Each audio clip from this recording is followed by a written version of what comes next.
People को केवल एक बार ही जल चढ़ाने से क्या फल मिलता है? आज की इस अत्यंत रोचक कथा के माध्यम से हम आपको बताते हैं कि पीपल को जल चढ़ाना कितना महत्वपूर्ण है। मित्रों, एक बार देवर्षि नारद नारायण के जाप करते हुए वैकुंठ लोक में पधारते हैं। वैकुंठ लोक में भगवान विष्णु अत्यंत शोभ तथा रत्नों से जड़े सिंहासन पर बैठे होते हैं। वैकुंठ के द्वार सुवर्ण से बने हुए होते हैं। देवर्षि नारद वैकुंठ के द्वारों को पार करते हुए उस स्थान पर पहुंच जाते हैं जहां भगवान विष्णु बैठे होते हैं और उन्हें प्रणाम करते हैं। देवर्षि नारद को देखकर भगवान विष्णु कहने लगते हैं, हे देवर्षि नारद, आइए, वैकुंठ लोक में आपका स्वागत है।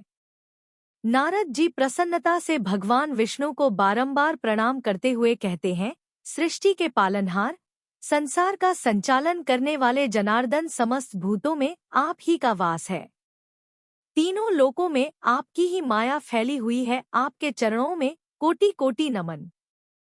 भगवान विष्णु मुस्कुराते हुए कहते हैं, हे देवर्षि नारद, आज आप बड़ी दुविधा में दिखाई पड़ रहे हैं। अवश्य ही आपके मन में कोई शंका उत्पन्न हो रही है और आप आज कोई समाचार लेकर आए हैं।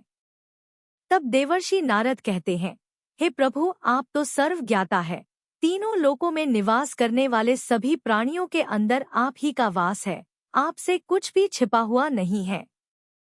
हे प्रभु, वैकुंठ लोक में मैं किस उद्देश्य से आया हूँ, यह भी आप भली भांति जानते हैं। भगवान विष्णु कहते हैं, हे देवर्षि नारद, मैं जानता हूँ कि आप चिंता में क्यों हैं और आपकी इस अवस्था को मैं समझता हूँ। आज आप जिस शंका को दूर करने के लिए आए हैं वह समस्त मानव जाति के कल्याण के लिए ही है, इसीलिए आप निसंकोच होकर पूछिए। फिर देवर्षि नारद कहने लगते हैं, हे प्रभु, मैंने आज कुछ मनुष्यों को पीपल का वृक्ष तोड़ते हुए देखा है। वह वृक्ष बहुत पीड़ा में था और मनुष्य बिना सोचे समझे ही पीपल के वृक्ष को तोड़ रहे थे। हे प्रभु, पीपल में तो आप ही का वास है। आपने कहा है कि वृक्षों में आप ही का वास है, तो फिर मनुष्य ऐसा पाप क्यों करते हैं? मैं यह भी जानना चाहता हूँ कि पीपल के वृक्ष को जल देने से मनुष्य को कौन सा फल मिलता है। पीपल को जल कब देना चाहिए, किस दिन इसकी पूजा करनी चाहिए? भगवान विष्णु कहते हैं, देवर्षि नारद, आप सत्य ही कहते हैं। वृक्षों में मैं पीपल हूँ। पीपल के वृक्ष में मेरा ही वास है। पीपल के महत्व को बताने से पूर्व मैं आपको एक प्राचीन कथा सुनाता हूँ। इस कथा के माध्यम से आपको आपके सभी प्रश्नों के उत्तर मिल जाएंगे। जो भी मनुष्य इस कथा को एक बार सुन लेता है उसके सारे पाप नष्ट हो जाते हैं। जो इसे बार बार सुनता है उसके सभी दुख दूर होते हैं और उसे धन धान्य की प्राप्ति होती है। पीपल के महात्म की इस कथा का प्रचार जो करता है उसे विष्णु लोक की प्राप्ति होती है। फिर देवर्षि नारद कहते हैं, हे प्रभु, इस कथा को सुनने की मेरी तीव्र इच्छा हो रही है। आप जल्दी से इस महान कथा को मुझे सुनाइए।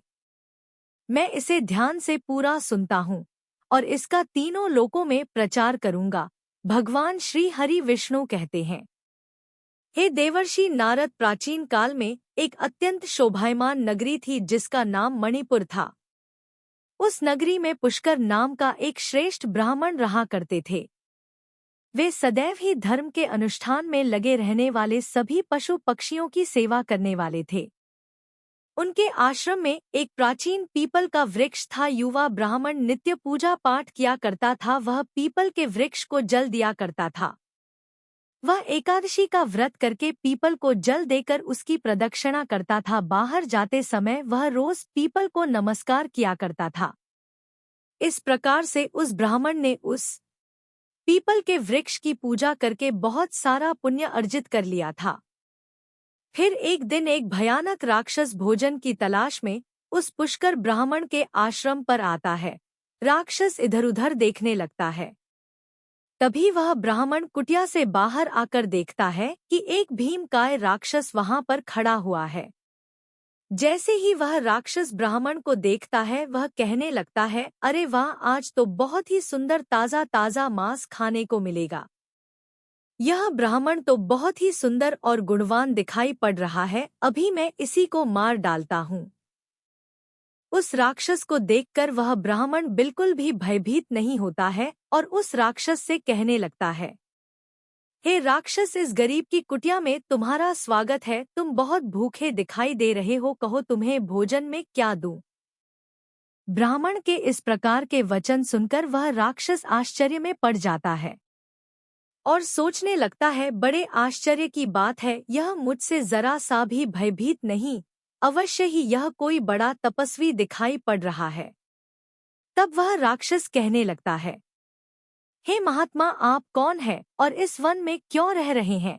आपको मुझे देखकर बिल्कुल भी डर नहीं लगा। हमें देखने के पश्चात ही कितने मनुष्य अपने प्राण त्याग देते हैं, भागने लगते हैं, अपने प्राण की रक्षा के लिए हमसे अपने प्राण की भीख मांगते हैं। ब्राह्मण कहते हैं, हे राक्षस, मैं भगवान विष्णु का भक्त हूँ। मुझे इस संसार में किसी भी चीज का कोई भय नहीं है। इसीलिए तुम बताओ, तुम्हें क्या चाहिए? तुम्हारी जो भी इच्छा हो वह पूरी की जाएगी। आओ, इस वृक्ष के नीचे आसन ग्रहण करो। तब वह राक्षस जैसे ही उस वृक्ष के नीचे चला जाता है तो उसका शरीर जलने लगता है और तुरंत ही उसकी मृत्यु हो जाती है। एक दिव्य मनुष्य उस राक्षस के शरीर से बाहर निकल आता है। उस मनुष्य को राक्षस की योनि से मुक्ति मिलती है। वह मनुष्य अत्यंत प्रसन्न हो जाता है और उस ब्राह्मण से कहने लगता है, हे ब्राह्मण देवता, यह कैसा चमत्कार है? यह कौन सा वृक्ष है जिसके नीचे ठहरते ही मुझे मुक्ति मिल गई है?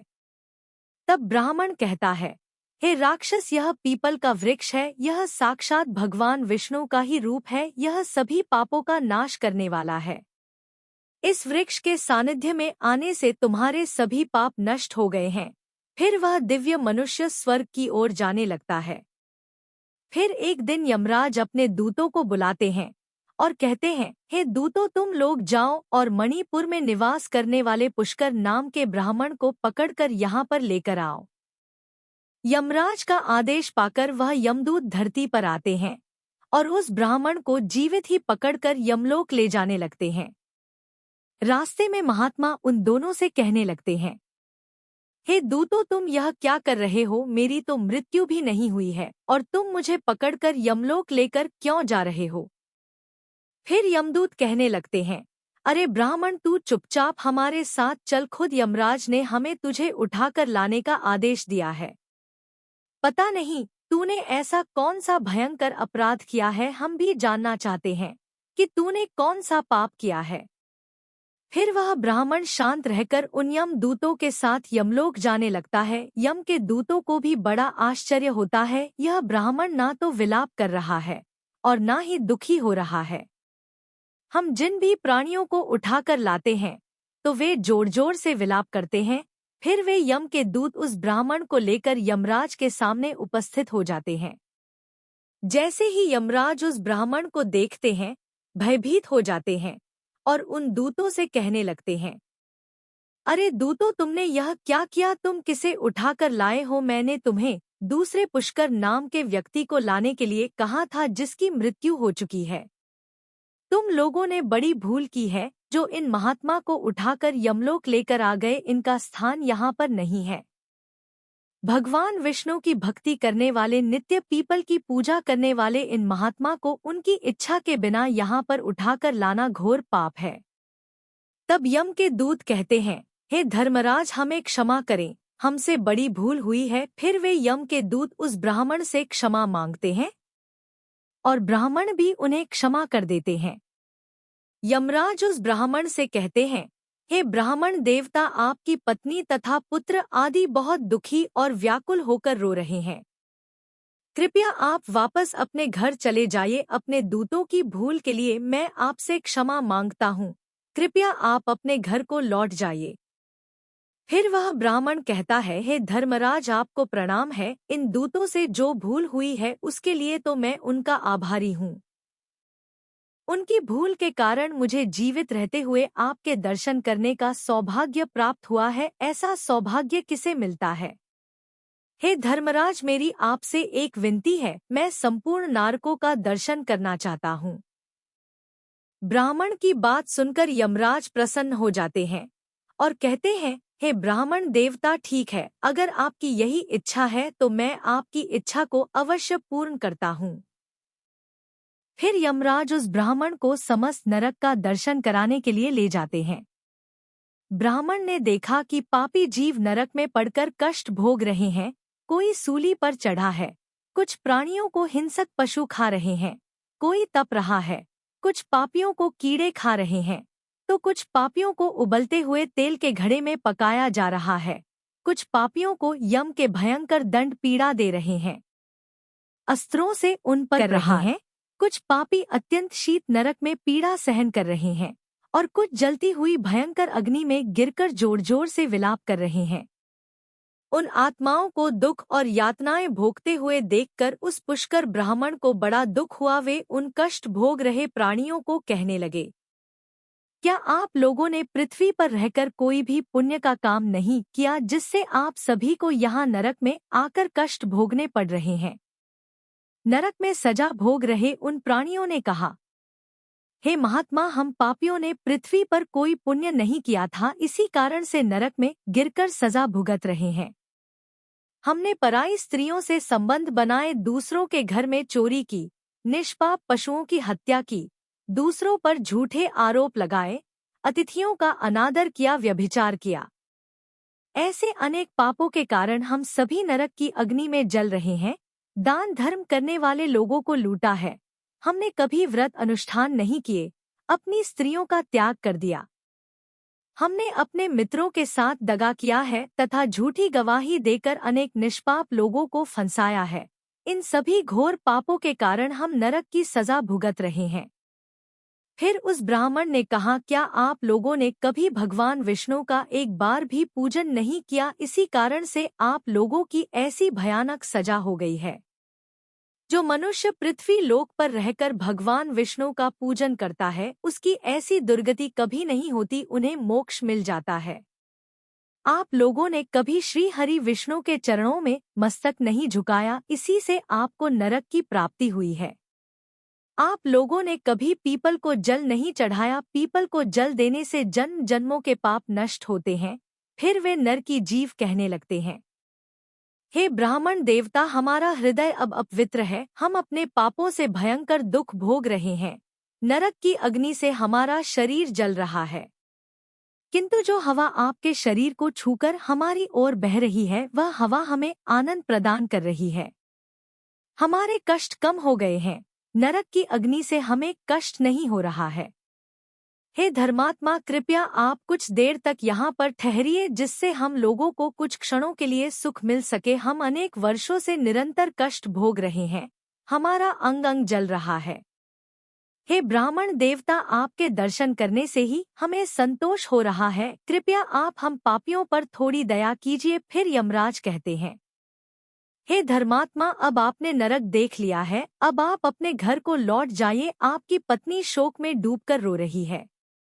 वह ब्राह्मण बोलता है, हे धर्मराज, इन प्राणियों को दुख में देखकर मैं कैसे चले जाऊं? दुख भरी आवाज कानों में पड़ती है तो मुझे बहुत दुख हो रहा है। आपके यमदूतों के द्वारा मार खाकर अग्नि की ज्वाला में गिरे हुए इन जीवों की यह दयनीय पुकार सुनिए। इन जीवों के मुख से निकली हुई ध्वनि मुझे सुना दे रही है, हाय मुझे बचाओ, मेरी रक्षा करो। मैं समस्त प्रेतों के विराजित भगवान विष्णु की आराधना करता हूँ। यदि मैं इन दुखी प्राणियों को मुक्ति दिलाने का प्रयास भी नहीं किया तो मेरा जीवन व्यर्थ हो जाएगा। यमराज कहने लगते हैं, हे ब्राह्मण श्रेष्ठ, आपको इन पापियों की चिंता नहीं करनी चाहिए, यह सभी अपने कर्मों का फल भुगत रहे हैं। ईश्वर ने ही इनके लिए इस दंड का प्रावधान किया है ताकि इनकी आत्मा की शुद्धि हो सके। आप इनके लिए कुछ भी नहीं कर सकते, इन्हें नरक की सजा भुगतनी ही पड़ती है। लेकिन फिर भी वह ब्राह्मण नहीं माना और उसने उन नरकीय जीवों को मुक्ति दिलाने के लिए भगवान विष्णु से प्रार्थना करना शुरू कर दिया। वह ब्राह्मण भगवान विष्णु से प्रार्थना करते हुए कहने लगा, है प्रभु, मैंने सच्चे मन से आपकी आराधना की है, हर क्षण आप ही के नाम का जाप किया है। मैंने अपना संपूर्ण जीवन केवल आपकी भक्ति में ही समर्पित किया है। मैं अपना सारा पुण्य इन पापी आत्माओं को दे देता हूँ। आप इन्हें कष्ट से मुक्त कीजिए, इन्हें नरक की यातना से मुक्त कीजिए। हे कृष्ण, हे जगन्नाथ, हे श्री हरि विष्णु, यहाँ इस नरक में पड़े हुए यातना को भोग रहे जीवों की रक्षा कीजिए। ब्राह्मण के द्वारा इतना कहते ही उन नरक के जीवों को तुरंत कष्ट से मुक्ति मिल गई और सभी नरक को छोड़कर स्वर्ग में जाने लगे। सभी नरक के जीव कहने लगे, हे ब्राह्मण देवता, आपकी सदा जय हो। आपकी कृपा से हम पापियों को इस नरक से मुक्ति मिली है। इस प्रकार से गुणगान करते हुए वे सभी नरक से स्वर्ग की ओर जाने लगे। किंतु उनमें से कुछ जीव अभी भी उस नरक में ही कष्ट भोगने लगे, उन्हें मुक्ति नहीं मिली। इस अद्भुत चमत्कार को देखकर यमराज आश्चर्य में पड़ गए। यमराज सोचने लगे, यह तो असंभव है। कौन से पुण्य के प्रभाव से इस ब्राह्मण ने इन नरक के प्राणियों को मुक्ति दिलाई है। फिर उस स्थान पर भगवान विष्णु प्रकट होते हैं। वह ब्राह्मण और यमराज भगवान विष्णु को नमस्कार करते हैं। यमराज भगवान विष्णु से पूछने लगते हैं, हे प्रभु, इस ब्राह्मण ने ऐसा कौन सा पुण्य किया है जो एक ही बार में इसने इतने सारे नरक के प्राणियों को मुक्ति दिलाई है, और किस पाप के कारण यह नरक के जीव अभी भी सजा भुगत रहे हैं। तब भगवान विष्णु कहते हैं, हे धर्मराज, इस ब्राह्मण ने पीपल के वृक्ष को नित्य जल दिया है, उस वृक्ष का पूजन किया है। इसी कारण से यह इतना बड़ा पुण्य आत्मा बन गया है कि इसमें नरक के जीवों को मुक्ति दिलाने का सामर्थ्य आ गया है। यह जो अन्य जीव अभी भी नरक में कष्ट भोग रहे हैं, इन मनुष्यों ने अपने पूर्व जन्म में पीपल के वृक्ष तोड़े हैं, इसी कारण से इनकी मुक्ति नहीं हो पाई है। जो मनुष्य पीपल को केवल जल देता है वह कभी नरक में नहीं जाता, उसके अंदर इतना सामर्थ्य आ जाता है कि वह अन्य पापी न के पाप भी नष्ट कर डालता है। उसके सानिध्य में आने वाले घोर पापी भी पाप से मुक्त हो जाते हैं। इतना कहकर भगवान विष्णु उस स्थान से अदृश्य हो जाते हैं। फिर यमराज उस ब्राह्मण को वरदान देते हुए कहते हैं, हे ब्राह्मण देवता, आप धन्य हो, आप पृथ्वी पर सदा निवास करो, आपको मुझसे कोई भय नहीं होगा। जो भी मनुष्य आपके सानिध्य में रहेगा उसे भी कभी नरक की प्राप्ति नहीं होगी, उनकी कभी अकाल मृत्यु नहीं होगी। इस प्रकार से यमराज ने उस ब्राह्मण को वरदान दिया। फिर ब्राह्मण ने यमराज को नमस्कार किया और पृथ्वी पर लौटकर आ गए और पहले की तरह नित्य भगवान विष्णु का पूजन करने लगे और पीपल को जल चढ़ाने लगे। भगवान विष्णु नारद जी से कहते हैं, हे देवर्षि नारद, इस प्रकार से मैंने तुम्हें पीपल को जल देने का महत्व सुना दिया है। जो भी मनुष्य इस कथा को सुनता है उसके समस्त पापों का नाश हो जाता है। पीपल को कलयुग का कल्पवृक्ष माना जाता है। पीपल को सबसे पवित्र पेड़ माना जाता है। पीपल की पूजा करने से ग्रह दोष, काल सर्प दोष और पितृदोष शांत होते हैं। पीपल की परिक्रमा करने से मनोकामनाएं पूरी होती हैं और शत्रुओं का नाश होता है। पीपल की एक डाल भी तोड़ने या काटने से पितरों को कष्ट हो सकता है। आपको यह कथा कैसी लगी कमेंट करके जरूर बताएं।